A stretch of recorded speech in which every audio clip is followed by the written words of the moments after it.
just coming here made me realize how much better an in-person conference still is. It doesn't even compare. So it's been really great being here again.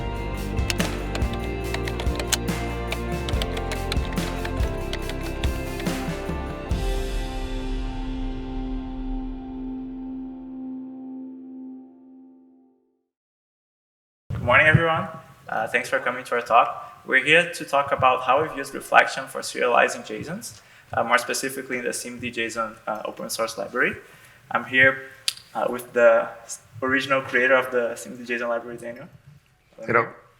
And we're going to talk about how we've used reflection in an experimental branch to implement serialization, parsing, and how we made things better with it. So without further ado, let's get to it. So just to start from the beginning, probably everybody has seen what a JSON is, but it's a file format, it's portable, simple, it's used by a lot of the web APIs. I would say the majority of them. This is 97% is from a Cloudflare study from 2021. And we have scalar values like strings, numbers, and we also have composed values like objects and also arrays.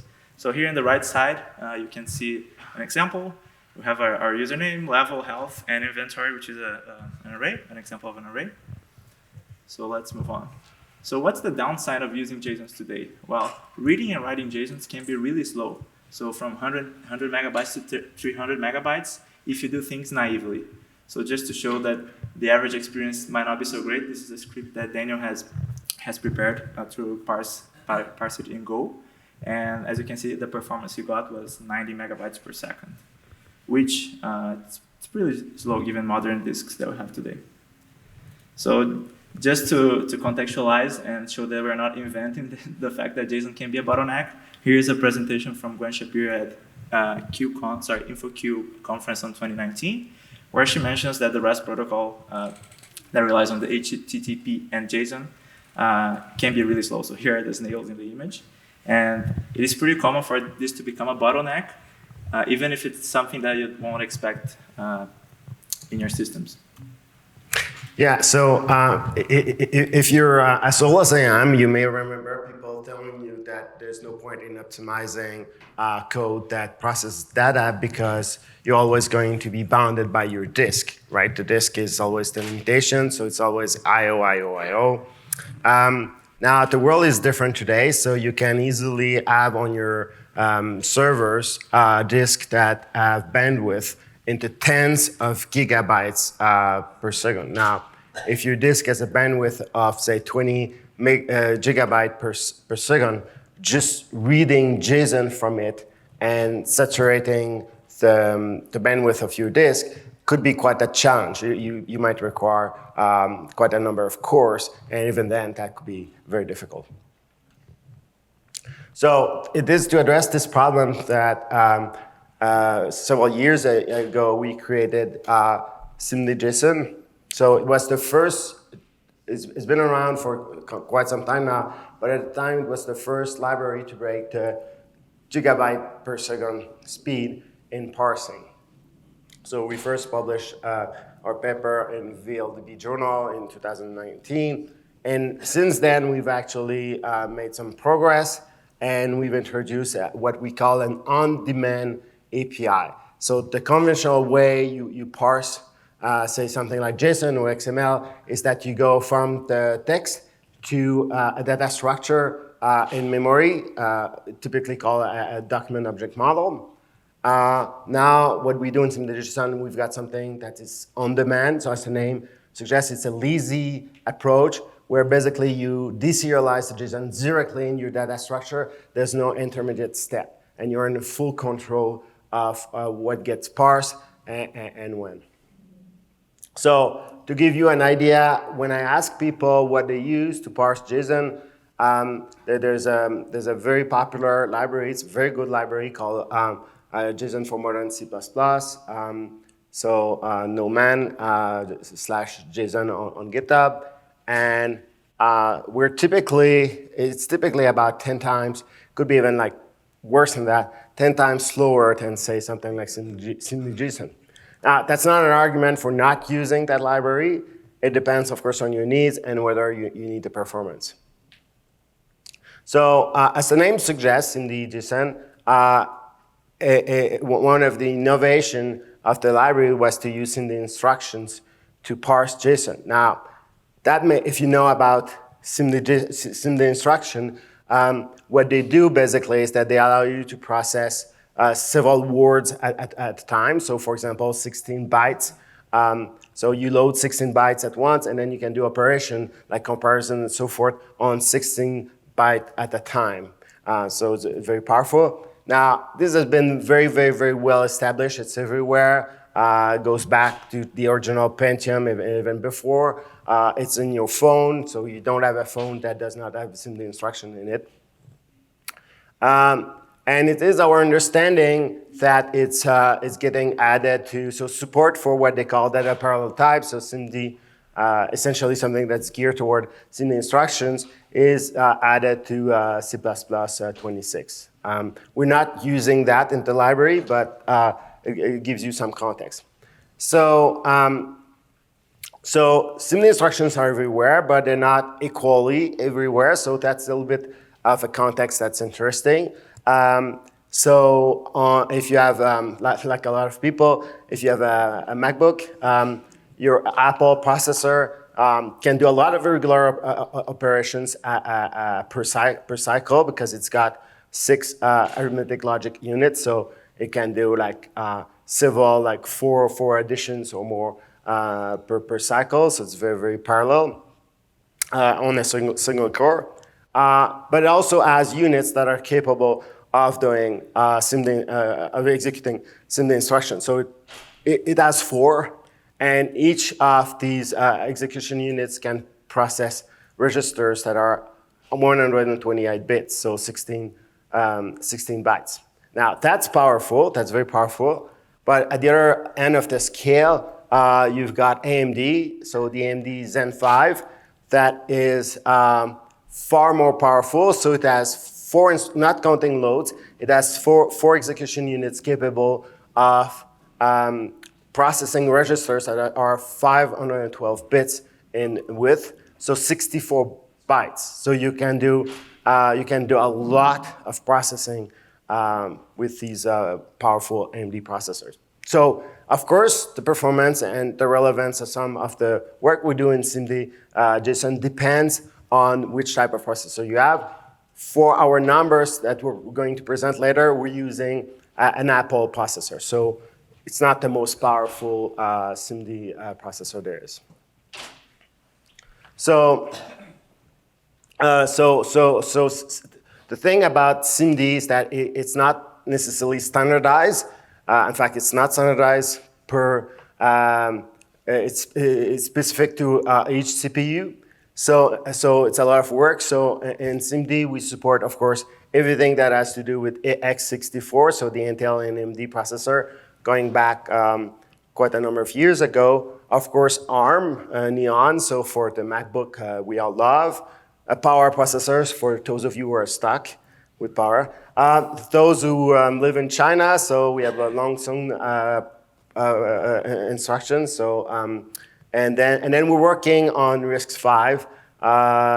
We have a branch where it's coming. So for each of these, we actually have a kernel with all sort of optimized functions that are specific to these types of processors. It's based on runtime dispatching in the case of x64. So what it does is that when you start, it looks at your processor, it decides which instruction set it supports, and it runs with that. So you might ask, how do you use these fancy SIMD instructions to part JSON? So the core idea is that we start, so if you look at the JSON there, we first scan it all, and we identify the important characters, so significant characters. So all the structural characters, so the braces, the commas, the colons, the start of every token, like a key or the start of a number, and so forth. And because of the magic of SIMD, we can do this at very, very high speed. So typically, That's something like of the order of 10 gigabytes per second. So we built this index early on, very fast. And then after that, we can, and as part of this, we validate that it's proper Unicode. So a JSON document should be UTF-8, that's byte the standard. So we validate it in one go, and as part is extremely fast. It's something like basically you can do it at the speed of memcopy. Like it's like seriously, it's like 30 gigabytes per second, and it uses Simd.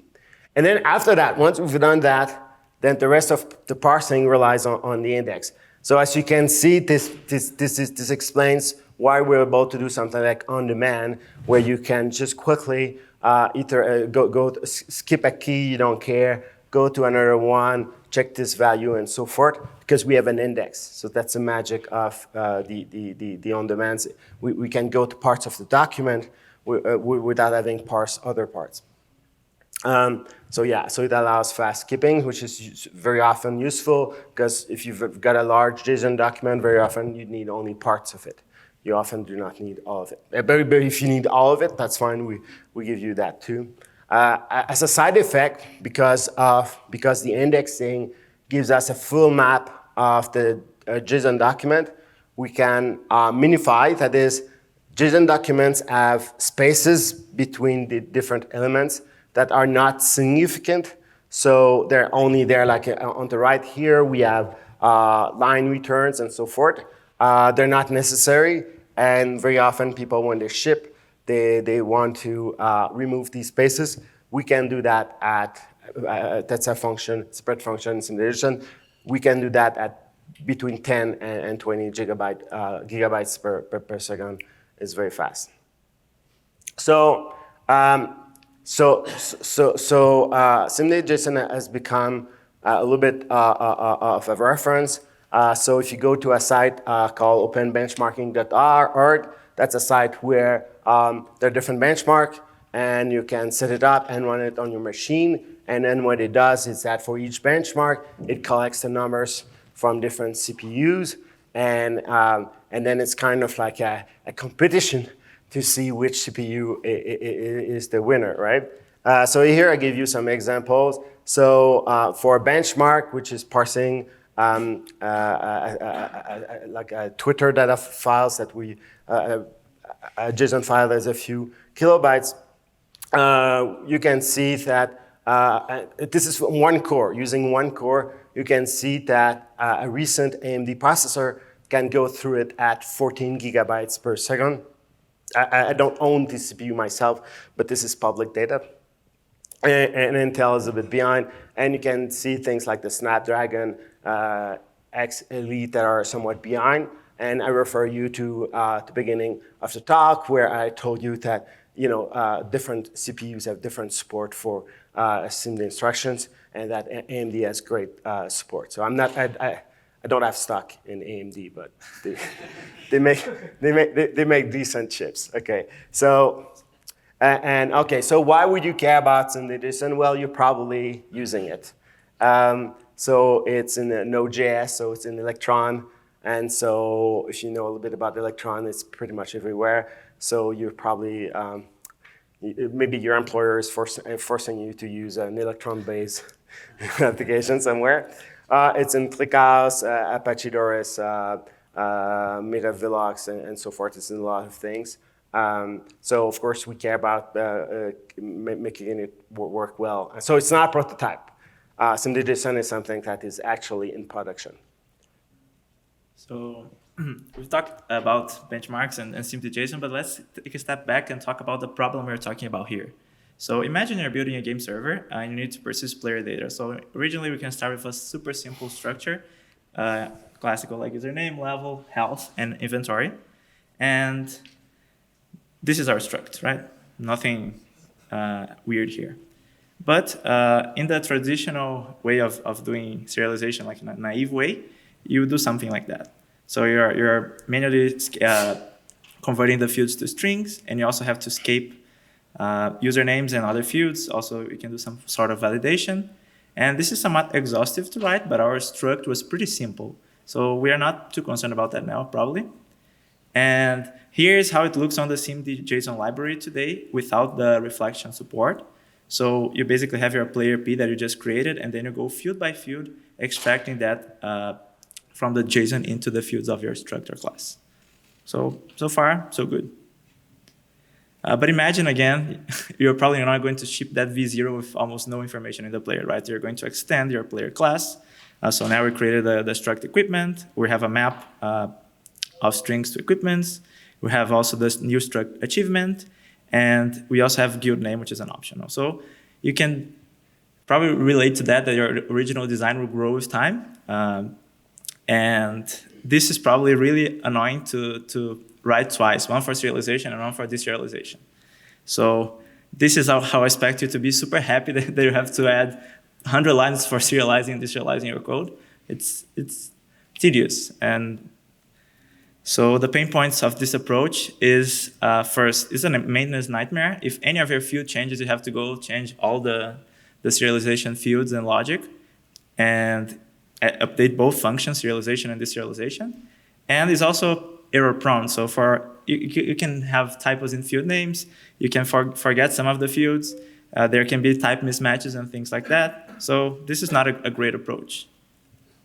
So our goal here, now that we have serialization, is we would like to have this simple interface that we think it's pretty elegant of just calling Simdjson to JSON for serializing and Simdjson from to deserialize. So this is our goal in terms of ergonomics of the library. So of course the question is, how do other languages do it, right?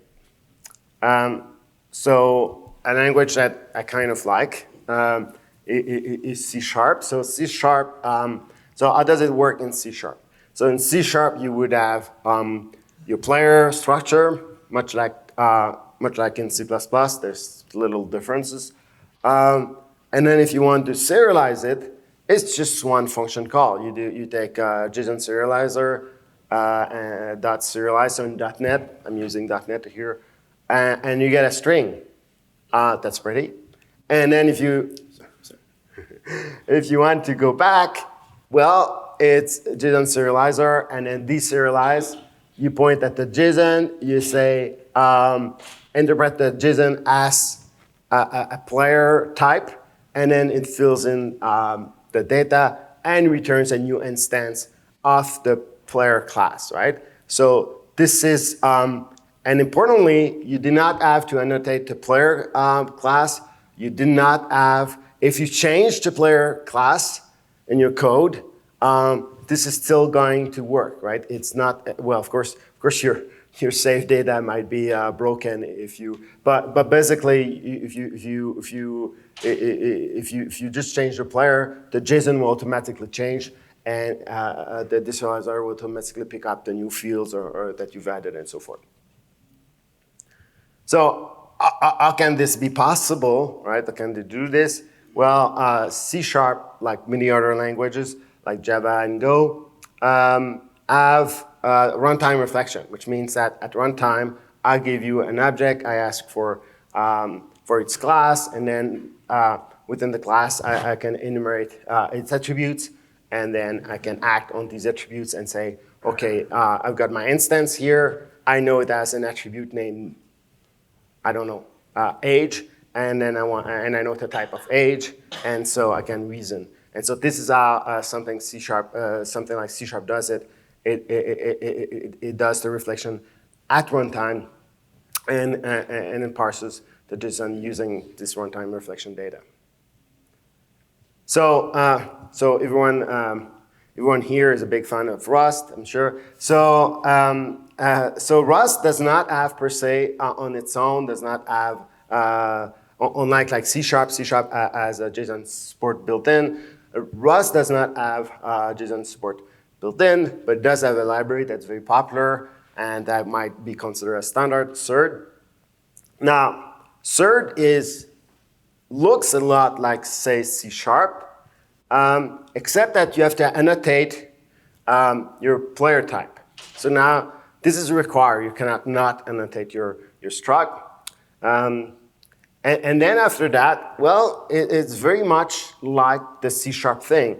You've got one line, to get a string, and one line to go from the string to the player instance. So it works much the same.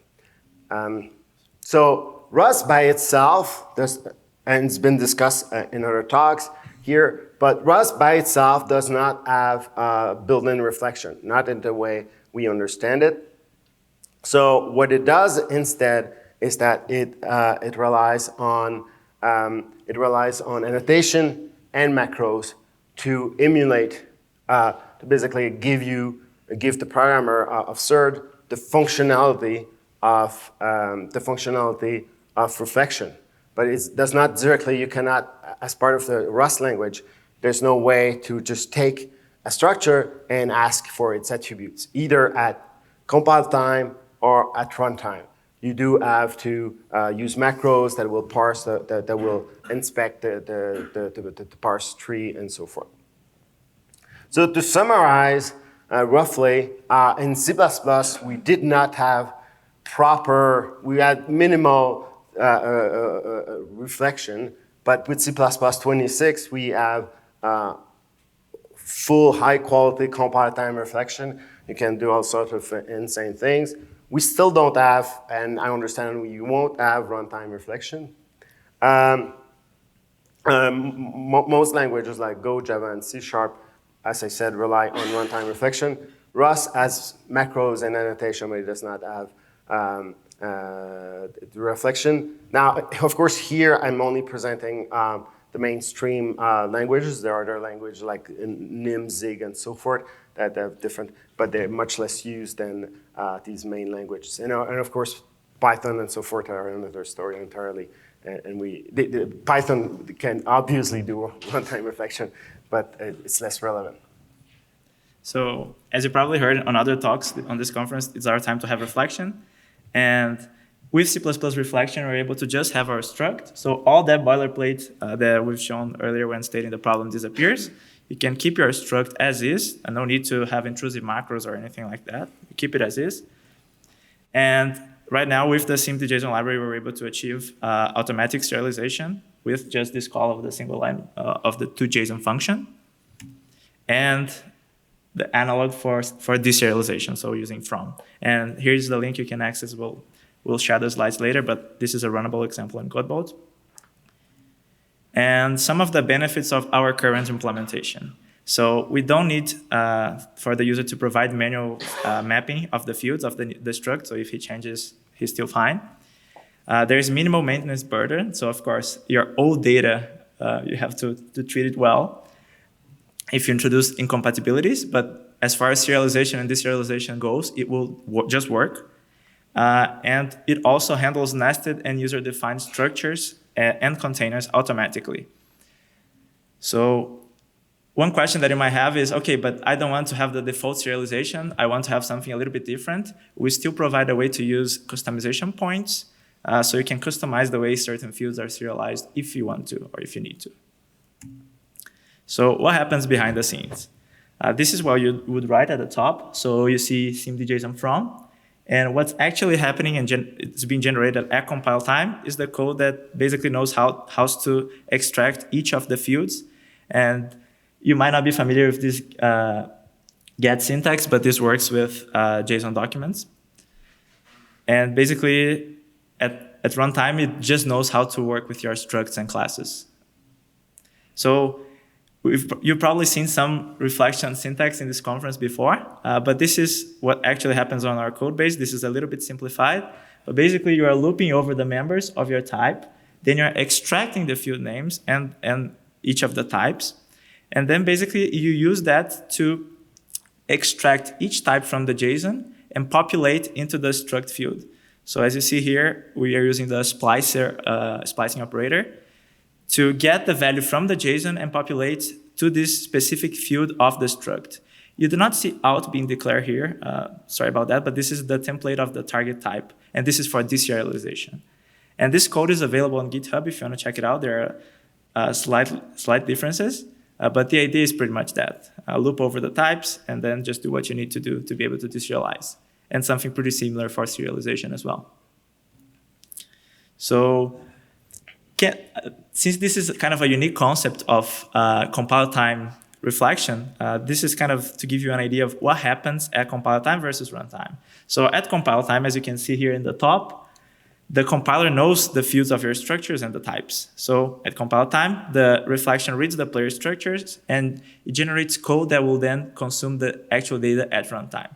Something that I saw recently on Barry's Revzin blog, and also it was part of Herb Sutter's talk, is if you have the JSON at compile time, you can also parse it at compile time. It is a bit more involved, but this is something that can be done. Since we're working on a library where we usually don't know the JSON in advance, what we're doing is the best we can, of course.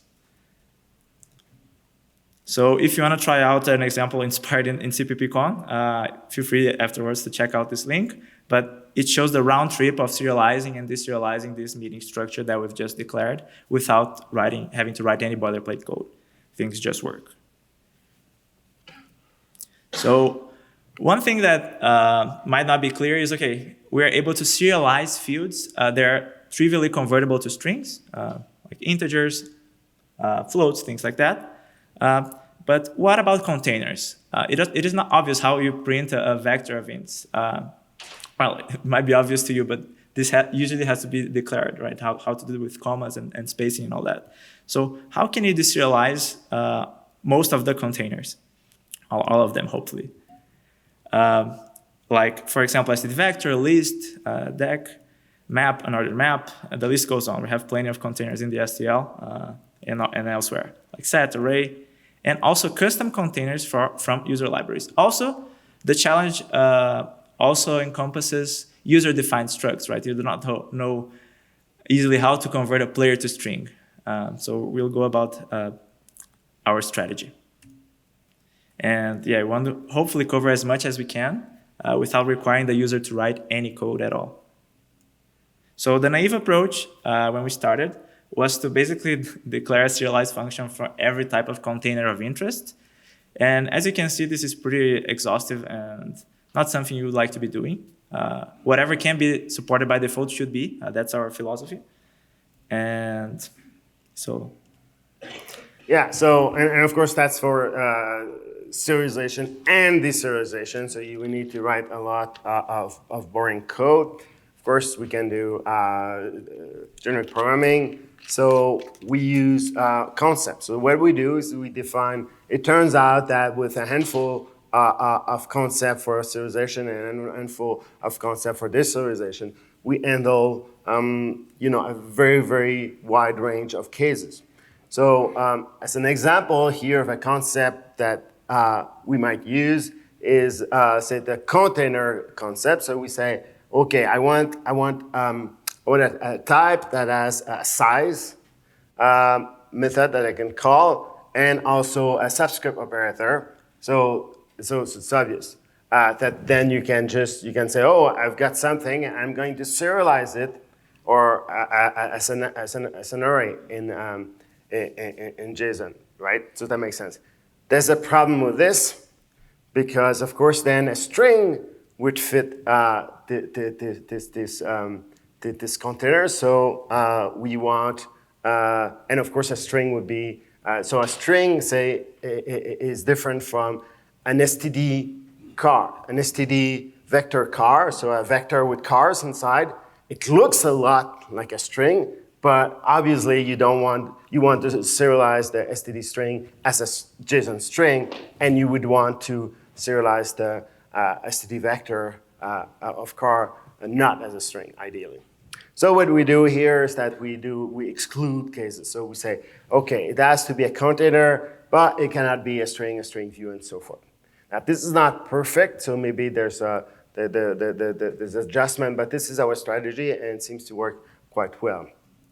Now, once you have that, then here I'm talking about serialization, and it's fairly easy, right? So I write we include, this is very close. In fact, this is copy-paste of our code in our library. So we have code to serialize an atom And then in this case, it is an array. So if it's empty, just append to the string builder, the braces, the square braces, and otherwise you just go through your value using size and you append the commas and so forth. So it's fairly straightforward. And of course, because you were using concepts, you're not going to get crazy, insane error messages because, of course, we know this code should work because we're basically restricting it to container and not string. Now, for this serialization, we had fun because, like in STL, there are many ways to add data to a container. So we decided to design a concept, a very generic concept of what we call an appendable containers, which is something that support like in place, back, push back, add, insert, and so forth. So we define a wide range of, this covers a wide range of containers. In practice, I did not, in the interest of simplicity, I did not put it here, but in practice, we would also exclude the string type, for example. So there are many ways, and so we define a concept that works like this. Now this is terrible, but what we do here is that we say, okay.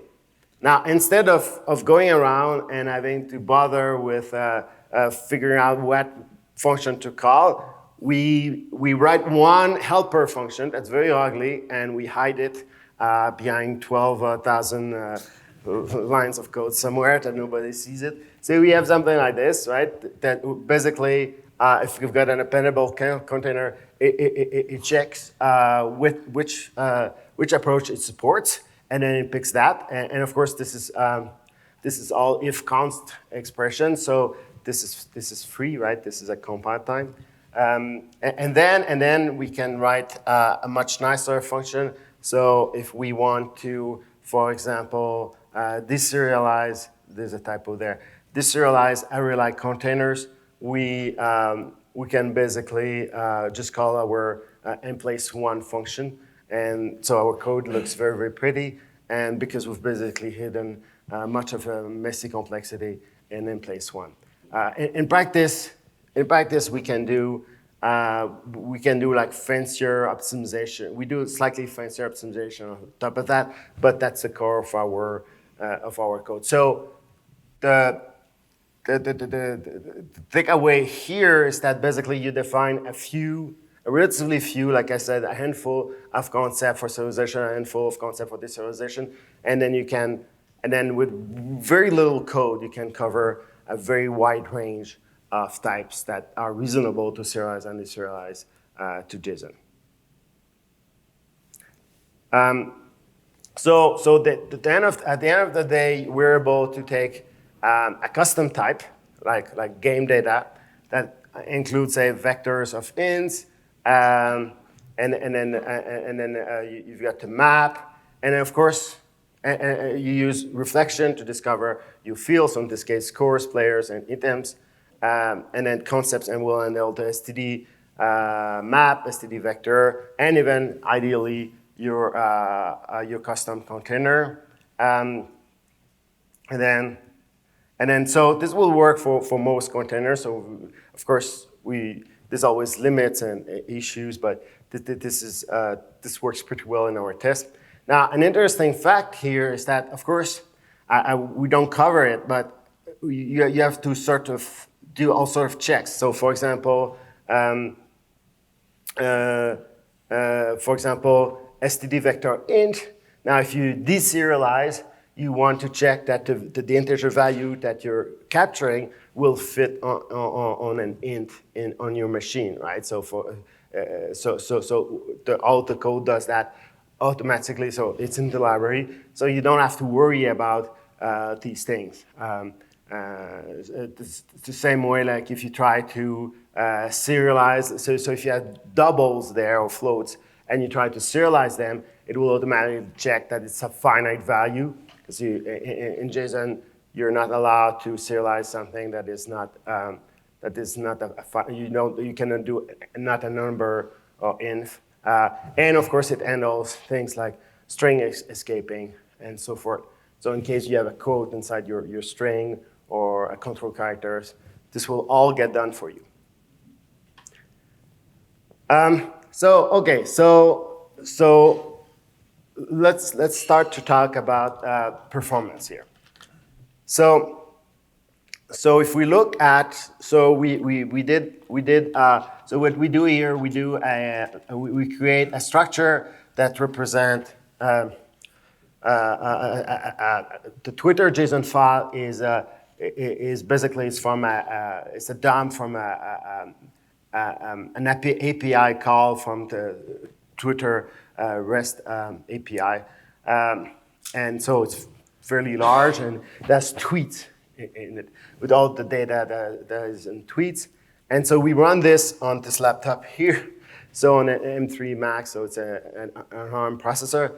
And so on the smallest bar is JSON for modern C++, which is a great library. But as you can see, it's not super fast. So in our case, we get that the serialization is a tiny fraction of gigabytes per second.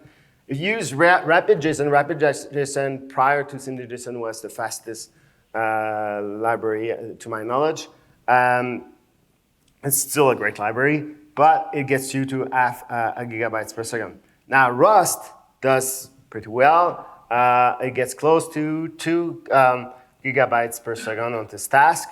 And there's a C library, YYJSON, that gets you to even closer. Now, C is a great language. I love C. I've got lots of projects in C. But C is not likely to get compile time reflection anytime soon. So this means that if you use YYJSON, which is a great library, love it, you have to write a lot of code, right? So you have to write a lot of code. Now, of course, you can use scripts and blah, blah, blah, but it will be a lot of C code. And of course, because it's C, blah, blah, blah, you're responsible to be, you have to be a responsible human being if you want to use C. Okay, but where is Simdjson in this case, right? So we're much faster. We're going to later tell you why it ends up being faster. But yeah, so we reach 3.6 gigabytes per second, which, it's getting close to, so my PlayStation 5 has a disk that has a bandwidth of 5 gigabytes per second. So, with one Apple core, I could almost max out the bandwidth on my PS5. So that's not bad. So we're 14 times faster than JSON for modern C++, no man, and we're twice as fast as serde, so the Rust approach. Now, parsing, I'm not going to play the same game, hide Simdjson and then show you. So it's much the same story. You can see a pattern here. The numbers are somewhat similar. So YYJSON, so it's the same task. In this case, we have the Twitter data and we parse a whole bunch of fields, not necessarily all of them in it. And then we basically go, in Simdjson, we go directly from the JSON document to our data structure. And yeah, so we exceed squarely the 4 gigabytes per second on an Apple processor. We do not run benchmark on AMD Zen 5, but I would expect if you normalize the clock cycle, clock speed, you would get even more impressive results. So let's talk about where our serialization performance comes from. And something interesting to keep in mind is the Simdjson library was originally developed focused on parsing. So parsing performance was great prior to reflection. But serialization is the thing that became super fast, and they were able to support now with reflection in a way that's also easy to use for the user. So one thing you can do is to, for every commit you do, you store the performance. This is something we didn't do. So what can we do instead? We did an ablation study. So what we did is we remove certain key optimizations, and then we see how the result changes without that optimization. The idea of ablation comes from neuroscience, where you remove parts of the brain of whatever structure to try to understand its function. So, and again, this was done on an M3 Max processor. So we start with the baseline with all the optimizations enabled, around 3.6 gigabytes per second. And we disable one at a time, measure the performance impact, and then calculate the contribution of each optimization individually. So we're going to talk about 3 key optimizations that move the needle for us in terms of serialization performance. So the first one that we're going to cover is called const-eval optimization, which is to process the field names of your structs of interest at compile time. Second one is SIMD stringscaping, where we do vectorized character checks. And then fast integer serialization. Let's go over them one by one. And first, here's the performance impact of each optimization. As you can see, const-eval really moved the needle for us. If we remove, you saw the 3.6 gigabytes per second, right? If we remove the usage of the const-eval optimization, we would be at around 1.8 gigabytes per second, which is in line with serde. So it's still good, but it's not state-of-the-art or world-class performance. And this moved the needle for us on both of our benchmarks. We have the Twitter benchmark, which Daniel already explained, that is composed of tweets and metadata and things like that. And there's this CTM catalog benchmark, which is a lot more number heavy. So as you can see here, the fast digits optimization, for example, had a negligible impact on the Twitter benchmark, but on CTM had a pretty significant impact. So let's go over the optimizations. So the first one is the const-eval optimization, as I mentioned. So all the JSON fields of your structure are known at compile time.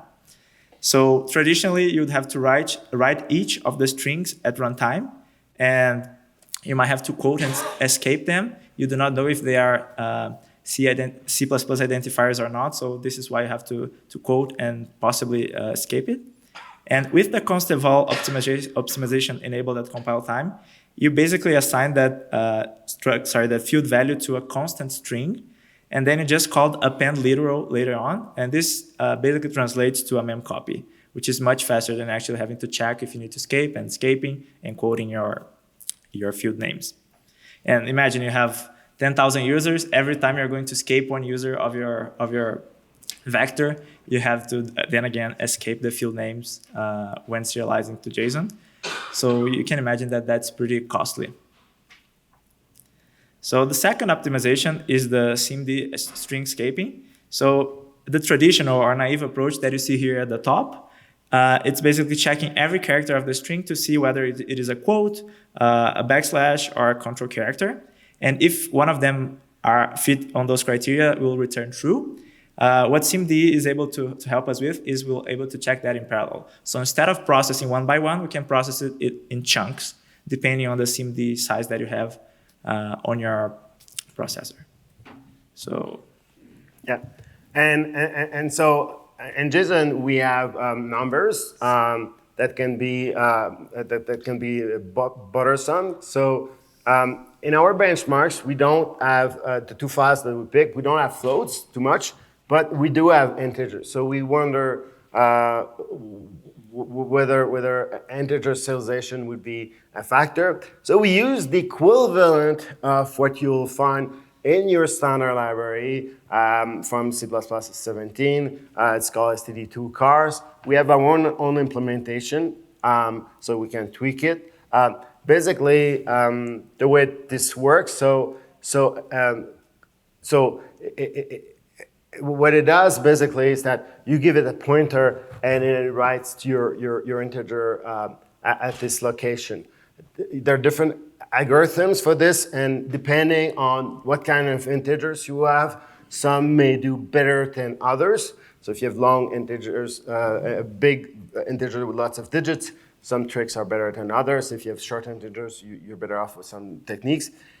generally, the way this works is that you take the integer and you figure out very quickly how many digits there are, right? Which you can do using basically a table lookup and a shift. I've got several blog posts on this story if you're interested.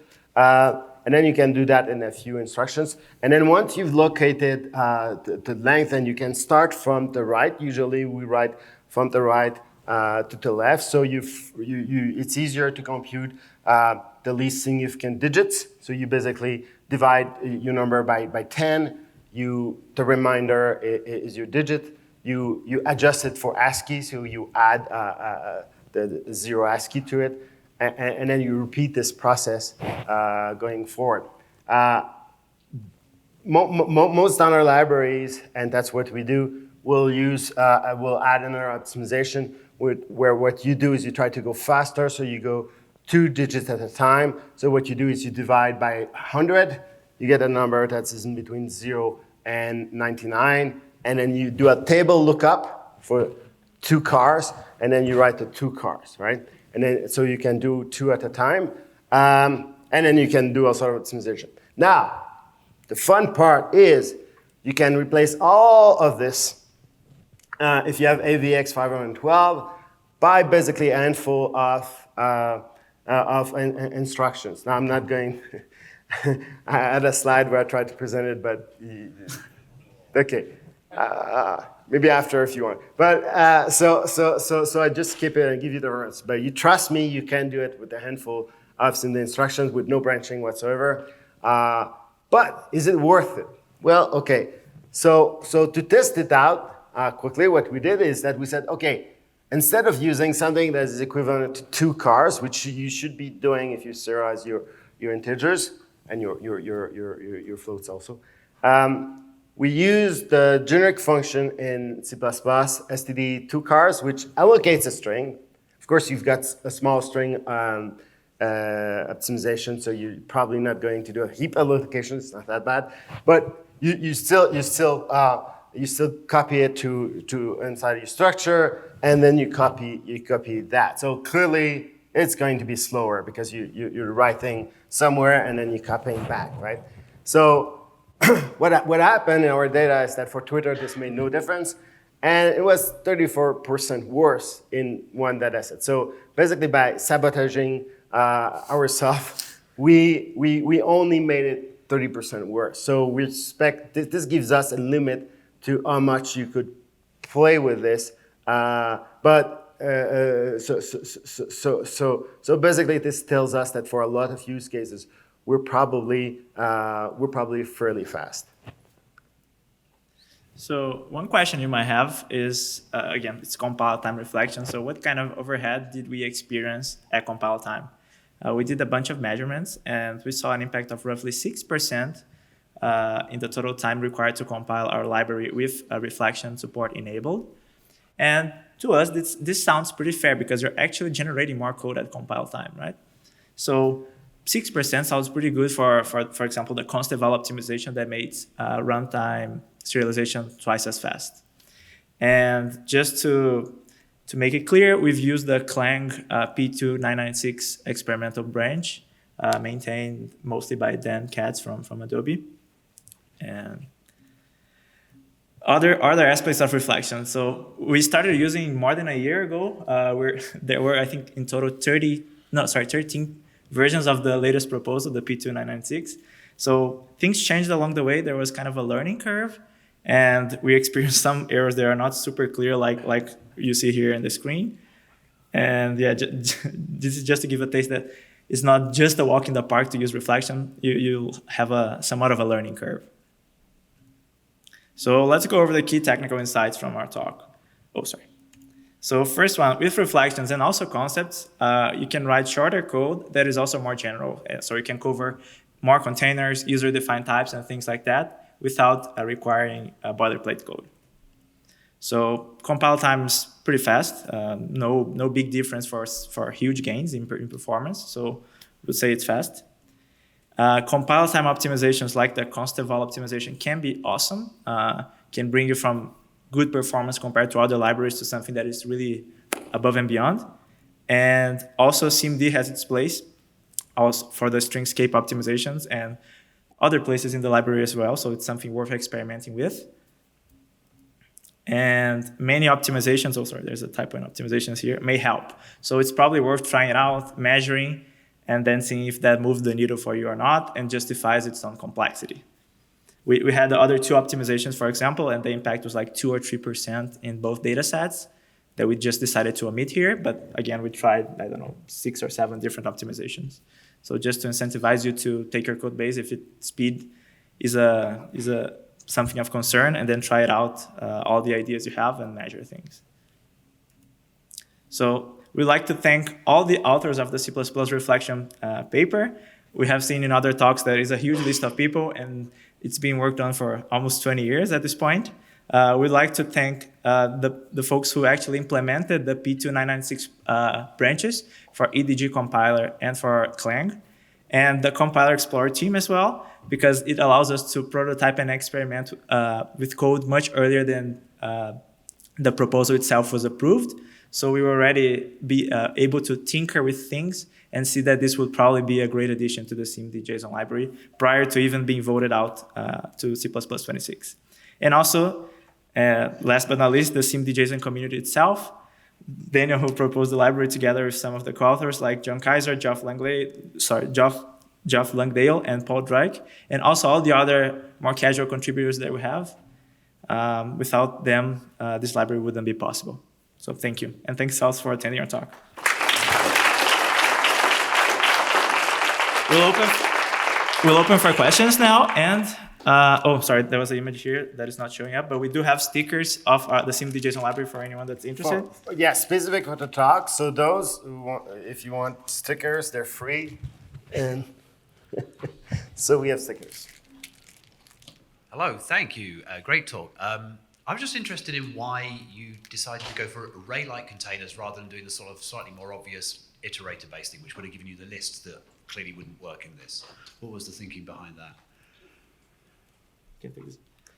I think no good answer. We tried it out with a few different. I thought you were going to say, oh, it's so much more. No, yeah, we tried out a few different concepts to cover the containers we were experimenting with, but I think there's no good answer about why we went with the. And actually, there's some amount.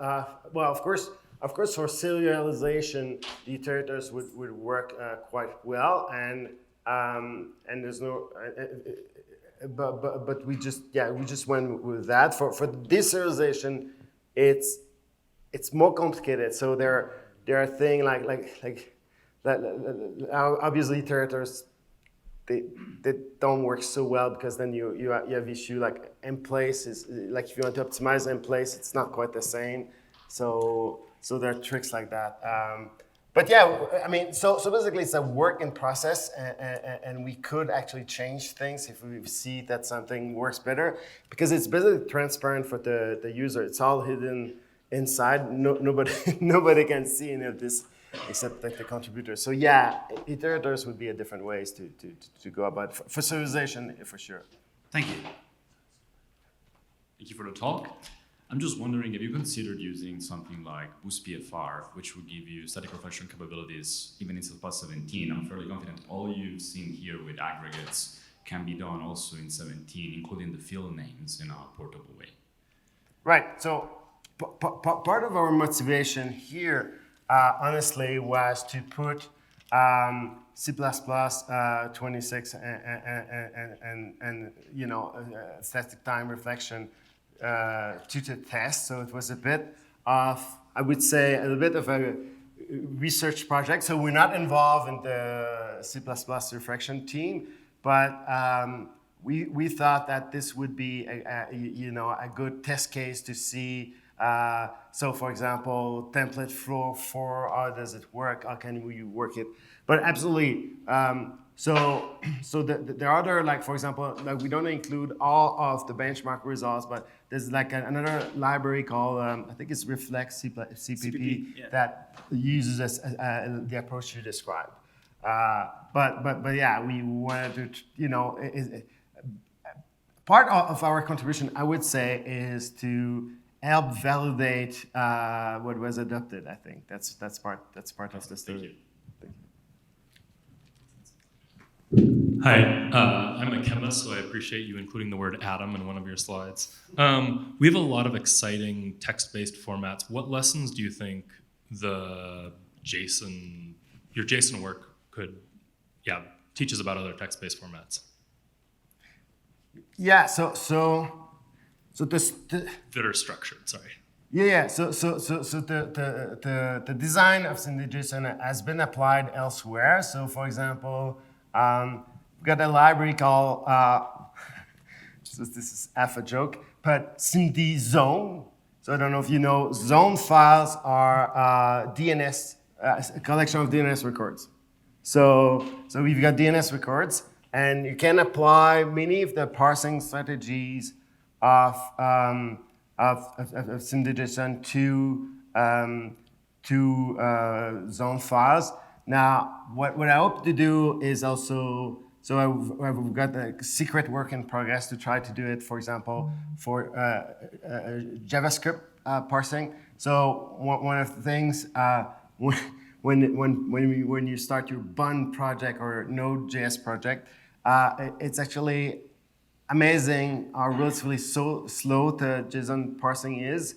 So it's far slower than the numbers we've seen here. So whether we could help by indexing and try to progress. So definitely we're basically like working on JSON just because it's simple and super popular, but many of the ideas apply elsewhere. Hello, thanks for the talk. I'm wondering from an engineering aspect, how did you find the migration experience from your previous code generator to C++ reflection? Like, are there name mangling that you did previously that you couldn't do with reflection, or was it just like mostly drop-in replacement? So we basically introduced right now in the library as an experimental feature, kind of side by side. So we have code that does not rely on reflection at the time, but it was somewhat straightforward to be added to the library. Do you have any challenges in mind, or remember anything that was particularly worth mentioning? Okay, well, so one aspect that I think is difficult is that,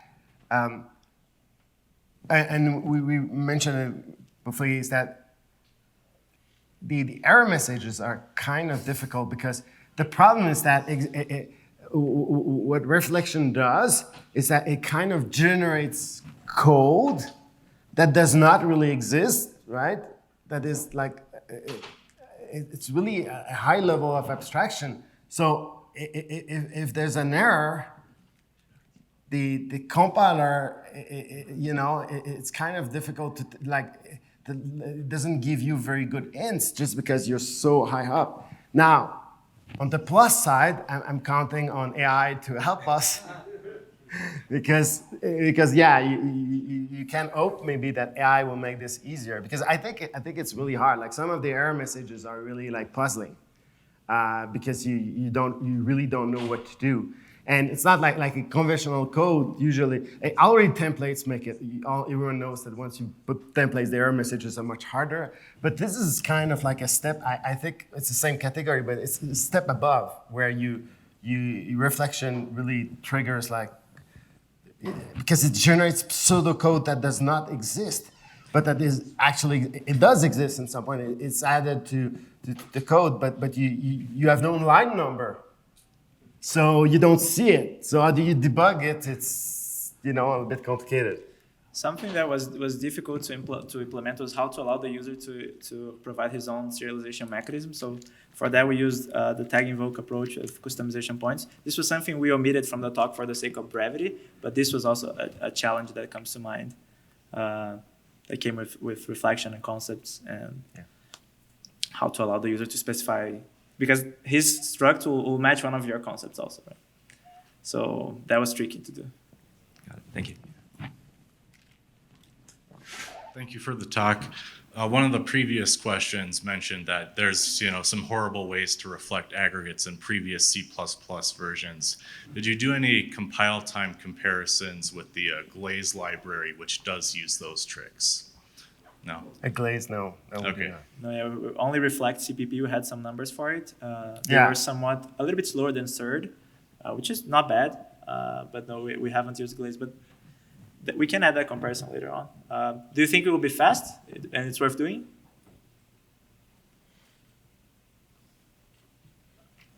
Okay, no worries. Thanks for the question. Hi, thanks for the talk. I was just curious, since this is reflection based and the structure could change over time, what does how does SIMD handle parsing a JSON file that is like an older version of the structure? If that makes sense. Like you have like the player, and then you add fields later, but someone is serializing. That's somewhat, you see, these things are somewhat an open question because what do you do when a field is missing into JSON? And well, if you've got a field into JSON and it's not in your structure, then the answer is kind of obvious because you just inert a field, right? Because there's no way there's nothing you can do. Of course, some users might want that to trigger an error. We don't support that, but it would be easy to implement. Now, so if there's a field that should be initialized and it's not in the JSON, what do you do? Right now, we don't give an error.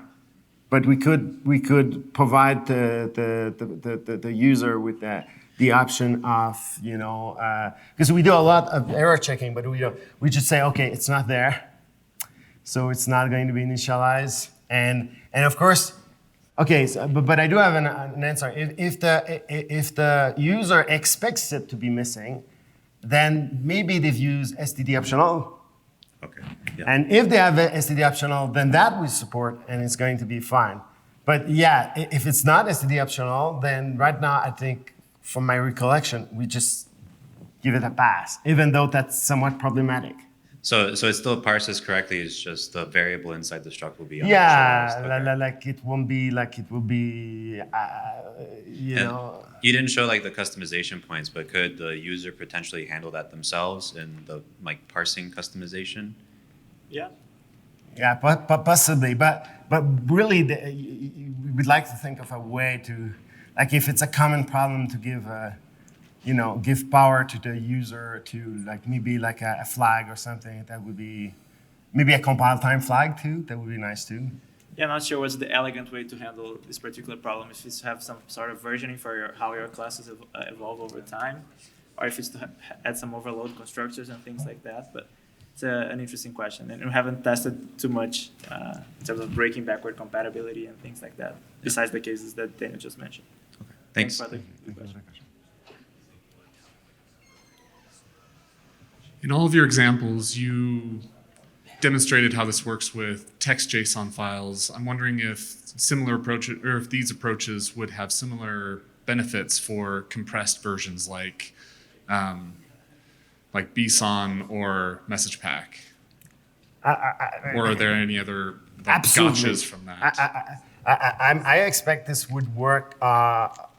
This would work just as well with message pack or different things.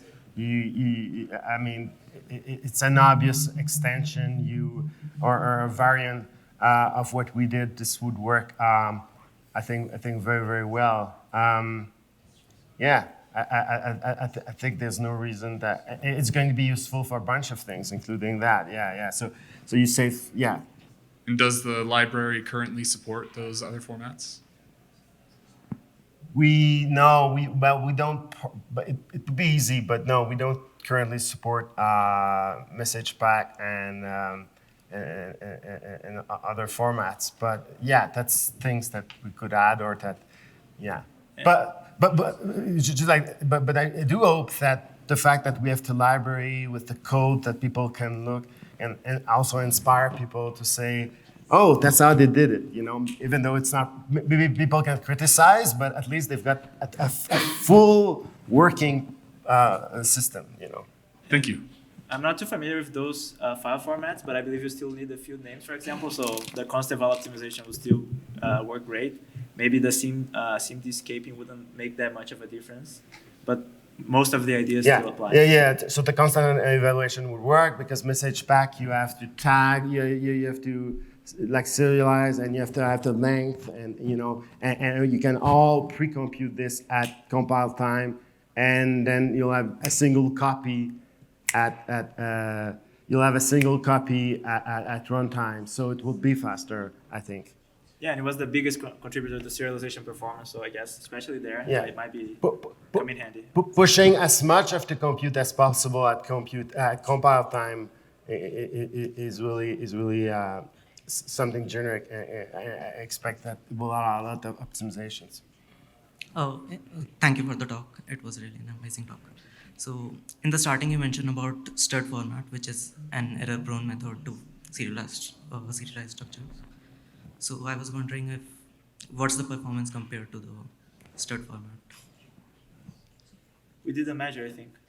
Did we, the naive implementation with format? Oh, no. It's a good question. It's a good question. Using a format, we do not include that in our benchmarks. But the problem is that it would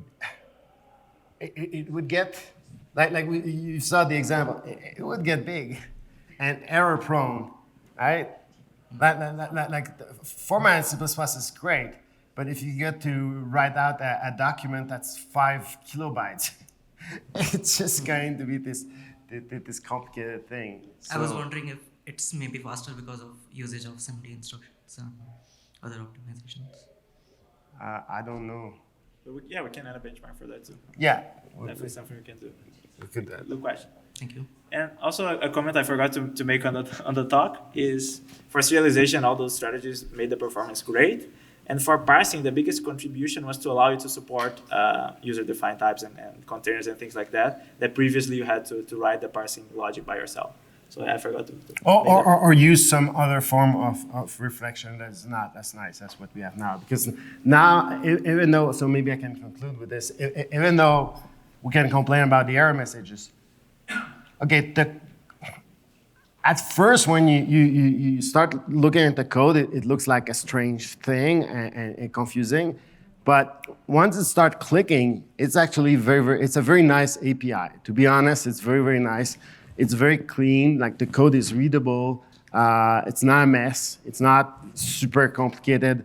It's relatively intuitive. I mean, the introduction of new operators is what messes with your mind because you don't like the at thing. How do they call it? The splice and the cat here. Cat hears. I know, this takes some time because you say, what does that do? And your brain is not trained. But once you train, it's actually very, very nice. Thank you.